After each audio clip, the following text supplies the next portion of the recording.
Բարև ձեզ, դուք դիտում եք Հորիզոնը։ Վարչապետ Նիկոլ Փաշինյանը երեկ այցելել է Երևանի պետական համալսարան, ծանոթացել լաբորատոր կարողությունների զարգացման ուղղությամբ իրականացված աշխատանքներին։ Վարչապետը նախ եղել է ԵՊՀ ֆիզիկայի ինստիտուտի օպտիկայի վերազինված կենտրոնում, վարչապետին ներկայացվել է ԵՊՀ նորաստեղծ հուշ-պուրակը, որը նվիրված է 44-օրյա պատերազմում զոհված հերոսներին։ Վարչապետը ծաղիկներ է խոնարհել, հարգանքի տուրք մատուցել նրանց հիշատակին։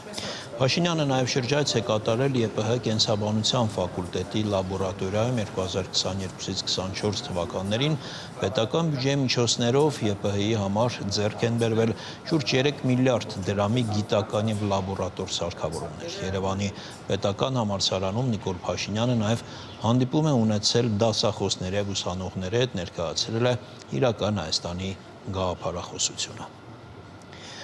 Ճապոնիա աշխատանքային այցի շրջանակներում ազգային ժողովի փոխնախագահ Հակոբ Արշակյանը հանդիպել է Ճապոնիայի ազգային ժողովի փոխնախագահ Հիրոյուկի Նագահամայի հետ։ Քննարկվել են հայ-ճապոնական երկկողմ համագործակցության հարցերը։ Ազգային ժողովի փոխնախագահը վերահաստատել է Հայաստանի հանձնառությունը տարածաշրջանում խաղաղության հաստատման օրակարգին։ Նա նշել է, որ Հայաստանը պատրաստ է ստորագրել խաղաղության պայմանագիր Ադրբեջանի հետ և ակնկալում է կառուցողական մոտեցում նաև հակառակ կողմից։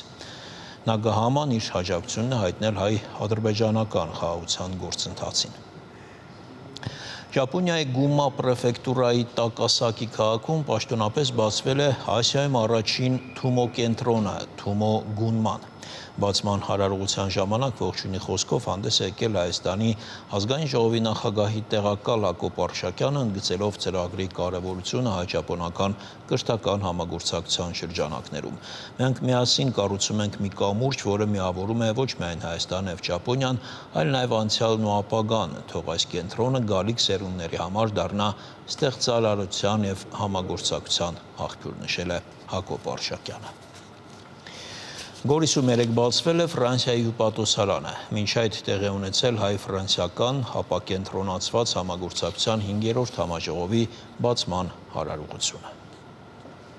Հայ-ֆրանսիական ապակենտրոնացված համագործակցության առաջին համաժողովը 2006 թվականին է տեղի ունեցել Փարիզում։ Դրանից հետո նման համաժողովներ անցկացվել են նաև Հայաստանում։ Այս անգամ ընտրված վայրը պատահական չէ։ Ֆրանսիան այսուհետ Սյունիքում և հենց Գորիսում իր հյուպատոսի գրասենյակը կունենա։ Միջոցառման անցկացումը Սյունիքում Հայաստանի տարածքային կառավարման և ենթակառուցվածքների նախարարի խոսքով Հայաստանի համար ռազմավարական կարևորություն ունի։ Դավիթ Խուդատյանն ընդգծում է, կանոնավոր և բարձրաստիճան երկխոսության շնորհիվ Հայաստանի և Ֆրանսիայի միջև ընդգրկուն օրակարգ է ձևավորվել, ինչպես քաղաքական, այնպես էլ տնտեսական ու պաշտպանական ոլորտներում։ Հայաստանի կառավարության առաջնահերթություններից է Սյունիքի դիմակայունության բարձրացումը, որը միտված է ինչպես անվտանգության, այնպես էլ տնտեսական, կրթական, առողջապահական և այլ կարողությունների զարգացմանն ու ամրապնդմանը։ Այս հարցում միջազգային մեր գործընկերների շարքում Ֆրանսիան ունի առանցքային դերակատարում, ինչի համար շնորհակալ եմ բոլորին։ Հայաստանը բարձր է գնահատում Ֆրանսիայի աջակցությունն իր ինքնիշխանությանը, տարածքային ամբողջականությանը և ժողովրդավարության հետագա ամրապնդմանը։ Այս մասին էլ Հայաստանի փոխարտգործնախարարն է ընդգծում։ Վահան Կոստանյանի դիտարկմամբ այս համաժողովի անցկացումը Գորիսում բնական ու սպասելի զարգացում է, հաշվի առնելով Հայաստանի համար Սյունիքի ռազմավարական նշանակությունը։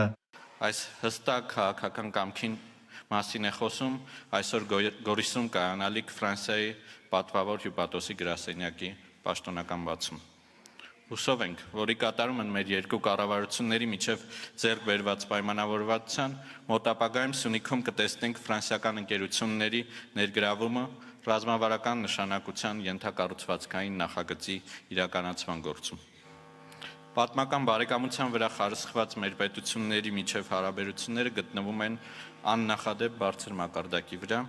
նպատակ ունենալով նաև օժանդակել Հայաստանին հաղթահարելու տարածաշրջանային մարտահրավերները։ Հայաստանի Հանրապետությունը չնայած արկա բոլոր մարտահրավերներին վճռական ջանքեր է գործադրում տարածաշրջանում տևական խաղաղության հաստատման համար, հիմք ընդունելով տարածքային ամբողջականության, ինքնիշխանության եւ սահմանների անխախտելիության սկզբունքը, հայտարարում է Վահան Կոստանյանը, հիշեցնելով այս սկզբունքը փոխադարձաբար հարգելու հանձնառությունը կողմերը ստանձնել են Ալմաթայի հռչակագրով։ Սյունիքը կարող է դառնալ համագործակցության ռազմավարական հենակետ, որտեղ ենթակառուցվածքների, տրանսպորտի, էներգետիկ ոլորտներում համատեղ ծրագրեր կծառայեն ոչ միայն Հայաստանի, այլև ողջ տարածաշրջանի, ինչպես նաև ավելի լայն տարածաշրջանի շահերին։ Մեր նպատակն է ձևավորել խաղաղ եւ անվտանգ տարածաշրջան, որտեղ հակամարտությունների փոխարեն կգերակայի համագործակցությունը, փակ սահմանների փոխարեն դարպասները եւ սպառնալիքի փոխարեն փոխադարձ հարգանքի վրա կզարգանան միջպետական հարաբերությունները։ Հայաստան-Ֆրանսիա ապակենտրոնացված համագործակցությունը ռազմավարական է, իր հերթին հայտարարում է Հայաստանում Ֆրանսիայի դեսպանը նկատելով, այն իրականացվում է համերաշխության նշանի ներքո։ Դեսպան Օլիվիե Դկոտինին ընդգծում է, Գորիսը մի քաղաք է, որը Հայաստանի աշխարհաքաղաքականության սրտում է գտնվում, քաղաք, որը հյուրընկալեց Լեռնային Ղարաբաղից տեղահանված ամբողջ բնակչությանը։ Սա քաղաք է, որ կառուցում է խաղաղություն տարածաշրջանում։ Այն եղել է միշտ խաչմերուկում եւ միտված խաղաղության կառուցմանը, եւ Գորիսը նորից կդառնա խաչմերուկ։ Մեր ներկայությունը այստեղ շատ նշանակալից է։ Այն, ինչ Հայաստանն ու Ֆրանսիան կառուցում են միասին, պարզապես տեխնիկական համագործակցություն չէ, պարզապես բարեկամություն չէ, այլ նաեւ իսկական լծակ է իրավիճակի վրա ազդելու, աջակցելու Հայաստանին եւ գործելու հանուն խաղաղության։ Հենց այս ուղերձներով էլ Գորիսի կենտրոնում, քաղաքապետարանին կից շենքում բացվում է Հայաստանում Ֆրանսիայի պատվո հյուպատոսի գրասենյակը։ Վահագն Հակոբյան, Հորիզոն։ Համբուրգի կայուն զարգացման ամենամյա համաժողովի շրջանակներում Հայաստանի արտաքին գործերի նախարարի տեղակալ Ռոբերտ Աբիսողոմոնյանը հանդիպել է ՄԱԿ-ի մարդկային բնակավայրերի ծրագրի գործադիր տնօրենի հետ։ Զրուցակիցները մտքեր են փոխանակել 2026 թվականին Հայաստանում անցկացվելիք ՄԱԿ-ի կենսաբանական բազմազանության մասին կոնվենցիայի կողմերի 17-րդ համաժողովի շրջանակներում հնարավոր համագործակցության շուրջ։ Արտաքին գործերի նախարարի տեղակալը իր գործընկերոջը ներկայացրել է Լեռնային Ղարաբաղից բռնի տեղահանվածների կարճաժամկետ եւ միջնաժամկետ խնդիրների հասցեագրման ուղղված Հայաստանի ջանքերը ընդգծելով միջազգային աջակցության կարեւորությունը։ Թուրք բնապահպանները բողոքի ակցիա են կազմակերպել, պահանջելով իրենց երկրի իշխանություններից ջանքեր գործադրել Հայաստանի տարածքում գտնվող Մեծամորի ատոմակայանի փակմանը հասնելու եւ Հայաստանում նոր ատոմակայանի կառուցումը բացառելու համար։ Թեմայի շուրջ զրուցել են գործընկերներս։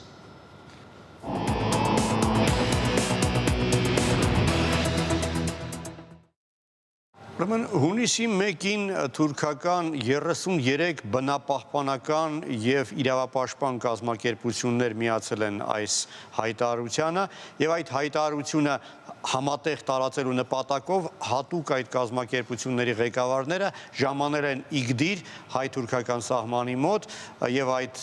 վայրը ատոմակայանից ընդամենը 30 կիլոմետր հեռավորության վրա է, դա է պատճառը, որ սիմվոլիկ այդ վայրն են ընտրել։ Համատեղ հայտարարությունը ուղղել են Թուրքիայի եւ Հայաստանի կառավարություններին, մեջբերեմ մի հատված, փակեք Մեծամորի ատոմակայանը, քանի դեռ Հայաստանում տեղի չի ունեցել այն, ինչ տեղի ունեցավ Չեռնոբիլում ու Ֆուկուսիմայում։ Հատկանշական է, չէ՞, որ Թուրքիայի կառավարությանն են դիմում, պահանջելով փակել Հայաստանում գործող ատոմակայանը, թեև կարծես դա այլ երկրի իրավասության հարց է։ Այդ հայտարարությունում պնդում են, թե իբր թե Մեծամորի ատոմակայանի տեխնոլոգիան այժմ աշխարհում գործող ամենավտանգավոր տեխնոլոգիան է,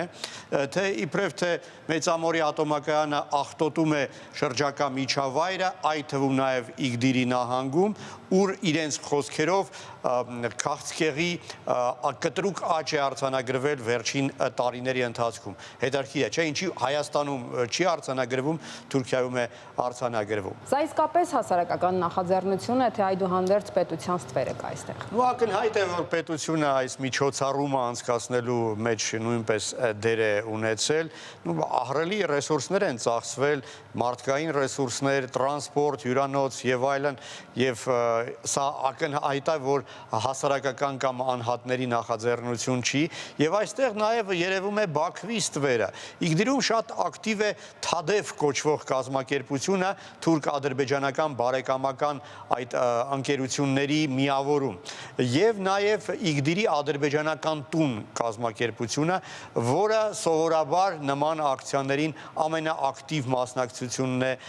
ունենում։ Հավանաբար այս անգամ եւս այս միջոցառման ստվերային պատվիրատուների թվում այդ կազմակերպություններն են, որոնք գործում են Ադրբեջանի նախագահի աշխատակազմի թելադրանքով եւ ֆինանսավորմամբ։ Եվ ինչն է հատկանշական, այդ տարածած հայտարարության տեքստը, բովանդակությունը որոշ պարբերություններում բառացիորեն կրկնում է այն հայտարարությունը, որով 2023 թվականի մայիսին հանդես էր եկել Ադրբեջանի օմբուդսմեն Սաբինա Ալիևան։ Կարծում եմ դա պատահական զուգադիպություն չէ։ Հավանաբար նույն մարդիկ են գրել։ Արտյոմ, իսկ ինչ փաստարկներ են բերում որպես ապացույց։ Ոչ մի փաստարկ չի բերվում, այսպես դատարկ խոսքեր, որոնք որևէ կերպ չեն դիմանում մասնագիտական քննադատությանը։ Մանավանդ հաշվի առնելով այն, որ 2023 թվականին ՄԱԳԱՏԷ-ի գլխավոր տնօրեն Ռաֆայել Գրոսին անձամբ հայտարարեց, որ Մեծամորի ատոմակայանը որևէ խնդիր չի կարող առաջացնել ոչ Հայաստանի, ոչ հարևան պետությունների համար, ինչը ապացուցել է նաև հատուկ տեսչական ստուգումը։ Նա նաև հայտարարել է, որ ՄԱԳԱՏԷ-ն որևէ խնդիր չի տեսնում Հայաստանի ատոմակայանի գործողության ժամկետը մինչև 36 թվական երկարացնելու եւ պատրաստ է քննարկել Հայաստանում նոր ատոմակայան կառուցելու հարցը, ինչին բոլորովին էլ դեմ չի ՄԱԳԱՏԷ-ն։ Եվ ինչն է հետաքրքիր, Ադրբեջանում են այժմ լրջորեն խոսում ատոմակայան կառուցելու մասին։ Թուրքիայում Ռոսատոմը նոր 2 ատոմակայան է կառուցում, ընդ որում նույն այն տեխնոլոգիայով, որով գործում է Մեծամորի ատոմակայանը։ Իրանում է Ռոսատոմը պատրաստվում նույն տեխնոլոգիայով ատոմակայան կառուցել, բայց թուրք եւ ադրբեջանցի բնապահպանները դա իհարկե չեն նկատում։ Իսկ որն է նրանց նպատակը։ Դե պարզ է, որ նպատակը Հայաստանի էներգետիկ ինքնուրույնությունը հարցականի տակ դնելն է, խաթարելն է, խանգարել Հայաստանում նոր ատոմակայանի կառուցմանը, որպեսզի Հայաստանը էլեկտրաէներգիա արտահանող երկրից դառնա էլեկտրաէներգիա ներմուծող երկիր եւ կախման մեջ հայտնվի հարևան պետություններից։ Բայց դրա համար լուրջ ռեսուրսներ ադրբեջանցիները եւ թուրքերը չունեն։ Հաճախ իրենք այսպես հիշատակում են այսպես կոչված ESPO-ի կոնվենցիան, որի համաձայն պետությունը, որը ուզում է ատոմակայան ունենալ, պարտավոր է հաշվի առնել հարևանների կարծիքը, բայց իրականում այս կոնվենցիան իրենց ոչինչ չի տալիս, քանի որ պարտավորեցնում է ընդամենը տեղեկացնել հարևաններին հնարավոր էկոլոգիական ռիսկերի մասին, ոչ ավելին։ Իսկ ինչպես ասացի, արդեն ՄԱԳԱՏԷ-ն որևէ ռիսկ չի նկատում։ Շնորհակալություն, Արտյոմ։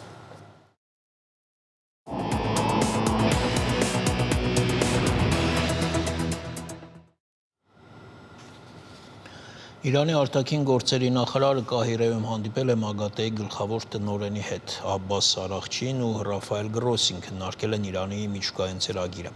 Բանակցություններին մասնակցել են նաև Եգիպտոսի նախագահն ու արտաքին գործերի նախարարը։ Հանդիպումից հետո Արաղչին հայտարարել է, որ Թերանը շուտով կպատասխանի իրանական միջուկային էներգիայի վերաբերյալ առաջարկին, որը Միացյալ Նահանգները փոխանցել է Օմանի միջոցով։ Իրանի արտաքին գործերի նախարարը նշել է, որ Միացյալ Նահանգների հետ ոչ մի համաձայնագիր չի կարող ստորագրվել, եթե չճանաչվի ուրանի հարստացման Իրանի իրավունքը։ Ավելի վաղ Միացյալ Նահանգների նախագահ Թրամփը հայտարարել է, որ Վաշինգտոնն ու Թերանը կարող են մոտ ապագայում համաձայնության գալ Իրանի միջուկային ծրագրի շուրջ։ Սպիտակ տան առաջնորդը կրկնել է, որ Իրանը չի կարող միջուկային զենք ունենալ։ 5.8 մագնիտուդ հզորությամբ երկրաշարժ է գրանցվել Թուրքիայի Մարմարիս քաղաքում։ Տուժել է 69 մարդ։ Երկրի ներքին գործերի նախարարը հայտարարել է, որ երկրաշարժից հետո խուճապային նոպա է տեղի ունեցել, որի հետևանքով 1 մարդ մահացել է, 14 տարեկան աղջիկ։ Նախնական տվյալներով քաղաքի տարածքում բնակելի շենքերում փլուզումներ չեն արձանագրվել։ Ցնցումները զգացվել են նաև Հունաստանի Հռոդոս կղզում։ Այսքանը կհանդիպենք ժամը 15-ին։